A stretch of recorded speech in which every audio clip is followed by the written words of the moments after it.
Hi everyone, my name's Megan and I'm doing my TED Talk video on the war on immigration and the war on drugs, resulting in criminalization and discrimination of immigrants in the southern states of the U.S. This battle refers to the massive expenditures, large deployments of personnel, infrastructures, and sophisticated technologies used to deter immigration. Since the 1980s, the U.S. Department of Defense has spent billions of dollars on maintaining immigration reinforcement. To picture this, I'm going to throw in some large stats in understanding the bigger picture of how much spending we are using. 80,000 workers employed by the border industrial complex, 142 border stations, 34 permanent checkpoints, and 93 tactical checkpoints, 17,000 operational defense vehicles, 269 aircraft, and 300 watercraft. American taxpayer money is spent on a 2,000-mile electronically wired fence with advanced technology to patrol the border between the U.S. and Mexico. By ground, air, and water, the southern border of the United States is one of the most expensive federal defense infrastructures throughout the entire U.S. U.S. taxpayers will fork over $12 billion in border security just this year. For us college students, think of it as the cost of room and board for 250,000 college students, plus 4 million iPads, 300 million frozen meals, and 13 major sports teams and franchises combined. That's a lot of money.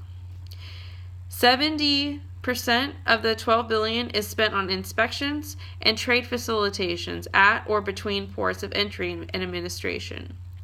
Due to the exploitation on the war on drugs through the past 30 years, there has been so much time and energy trying to stigmatize the immigration of Latinos into the United States.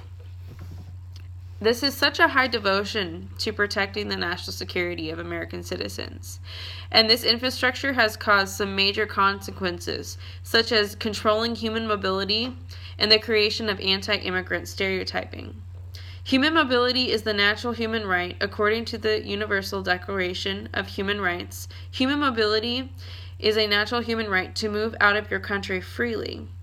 Yet, an immigrant must have legal permission to enter any other country. Immigrants are vulnerable populations within a large community, like the United States, and are often cast as outsiders. The transitional migration has been eliminated at the southern part of the U.S. with heavy reinforcements to keep Latino and Hispanic immigrants on their own soil. This human right violation of human mobility eliminates the social connections and relations immigrants integrate into the complex social fields of the American population.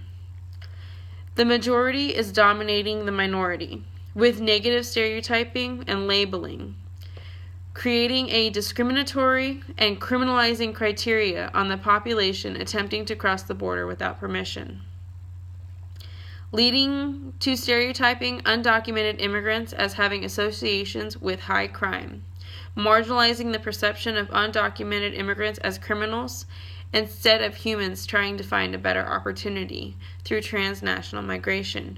With such protection of one border, it is difficult for immigrants to even get permission to come to the United States.